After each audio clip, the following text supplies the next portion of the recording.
Vamos ahora a una parte muy importante. La pandemia no está exenta de una de las aristas más difíciles de tratar y hay que hacerlo. Y para esto, como nos gusta, vamos a hacerlo desde la parte técnica. Estamos hablando de la economía. El impacto de la pandemia del coronavirus se dejó sentir en la economía mundial y la economía dominicana no es la excepción. Se siente con una fuerte contracción en la actividad económica. Estamos hablando de cerca de un 30% en abril de este año con relación al mes del año pasado, es decir, con relación a abril del año pasado. Este año presenta abril una contracción de un 30% en la economía. Con relación al mes pasado, al cuatrimestre enero-abril, se registró una brutal caída de un menos 7.5%, según las estimaciones del Banco Central. Vamos a hablar con el economista senior del Centro Regional de Estrategias Económicas Sostenibles, Miguel Collado Di Franco, con quien ya hemos conversado mucho, bastante anteriormente, pero para que Miguel nos aterrice qué significan esos números, no para los libros del Banco Central ni para los libros de las instituciones bancarias, sino para el bolsillo de cada dominicano. Bienvenido, Miguel, qué bueno tenerte nuevamente con nosotros.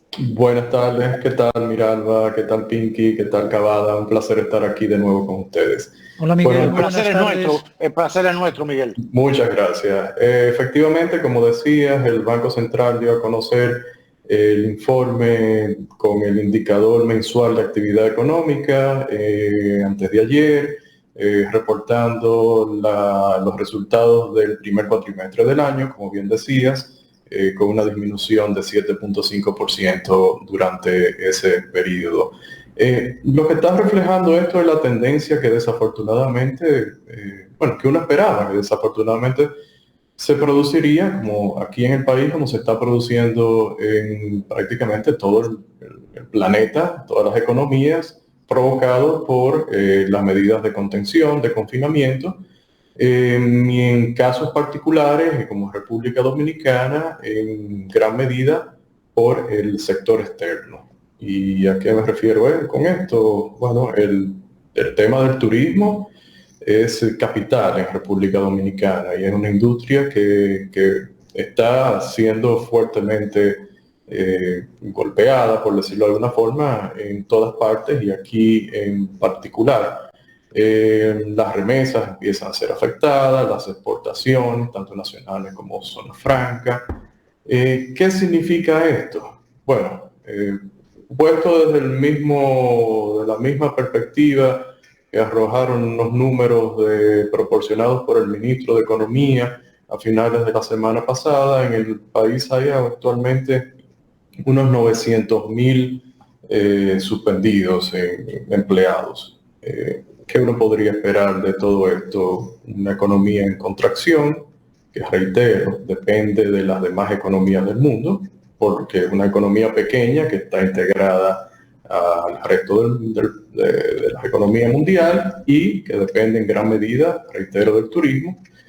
Bueno, pues desafortunadamente de estos 900.000 empleados que ahora mismo están suspendidos, muchos quedarán sin empleos, muchos quedarán cesantes permanentemente y recuperar la economía dominicana nos tomará tiempo.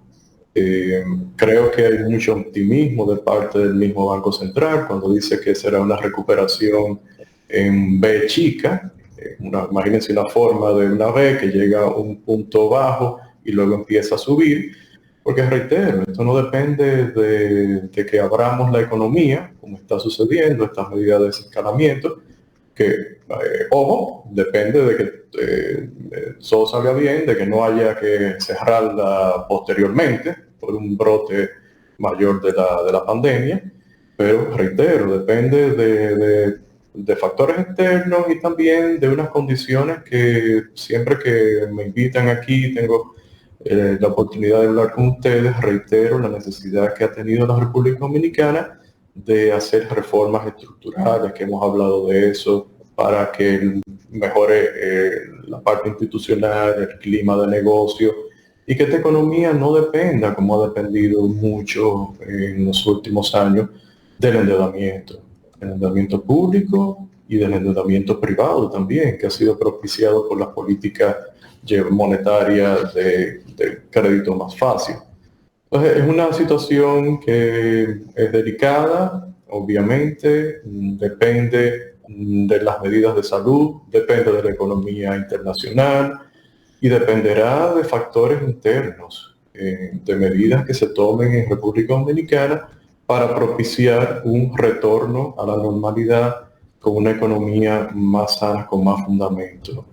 Y en ese sentido, diríamos que en el corto plazo lo más relevante ahora mismo será que las autoridades den a conocer el esperado presupuesto complementario, es esperado en cuanto a cómo se vislumbra la administración del gasto en esta crisis, cómo está haciendo, pero también cómo se subsanarían los ingresos perdidos, que es natural que la administración tributaria, la aduana sufrió una caída de más de un 38% de sus recaudaciones en abril, por ejemplo.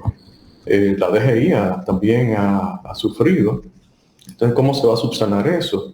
Y que no tengamos lo que ya se ha recurrido, desafortunadamente, a emisiones de financiamiento inflacionario, lo que hemos conocido como inorgánicos, que eso trae más presión al tipo de cambio, que es una Miguel, importante en este momento. Una Ese es pregunta. Sí. Ante este panorama y lo que está por venir, yo siento que los cambios y transformaciones estructurales que siempre tú explicas y que ha sido el Pepe Grillo de nuestra economía y han sido leyes y se han ido postergando. En los cambios estructurales habrá que seguir postergándolos mucho más porque pienso yo, no sé, meternos en unos cambios estructurales sobre pretexto de que eso nos va a permitir unos ingresos mayores y así saneamos ya esa parte, sacamos todo lo que son cosas de locura del tema tributario, impositivo, etcétera, etcétera. Todo lo que se estaba planteando de un pacto fiscal, todo lo del pacto eléctrico, ¿lo crees así o irremediablemente el gobierno que asuma el 16 de agosto tendrá que hacer esas reformas estructurales, llueve, truene o ventee? Yo entiendo que las condiciones así lo dictarán.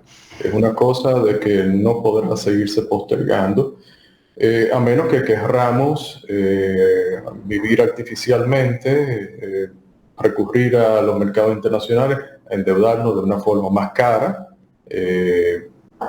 No sé por cuánto tiempo, ya las calificadoras de riesgo no tienen en la mira estos países emergentes. Ya ustedes sabrán que la perspectiva de estable de República Dominicana fue llevada a negativa. El próximo paso sería revisar la calificación crediticia y bajarla, a menos que nosotros no adelantemos. Entonces, lo que quiero plantear es que existe una imposibilidad de seguir viviendo como hemos estado viviendo, con una componente importante de la economía dependiendo del crédito internacional. Eso no va a ser posible. Y incluso para ir a los mercados internacionales, debemos demostrarle algo a las calificadoras de riesgo y sobre todo a los inversionistas que compran nuestros bonos, de que República Dominicana va a cambiar, de que una economía que prácticamente el 20% de su Producto Interno Bruto, directa o indirectamente, depende del turismo, una actividad que no vemos perspectiva de que se empiece a recuperar, sino en el 21. Empiece a recuperarse, ni siquiera llegue a los niveles previos a la pandemia, que veníamos ya de una pequeña crisis de imagen del sector. Entonces, ¿qué quiero decir con esto? Es que las circunstancias nos van a obligar. Las circunstancias nos llevarán a hacer reformas impositivas, como decía, en el sector energético, en el sector de transporte, para reducir costos, en la previsión social, en el mercado laboral, mercado de hidrocarburos, una serie de reformas que ya nosotros hemos venido planteando desde hace tiempo y que, reitero, llegará el momento de que tendremos que sentarnos en la mesa a tomar las decisiones del lugar que hemos estado postergando.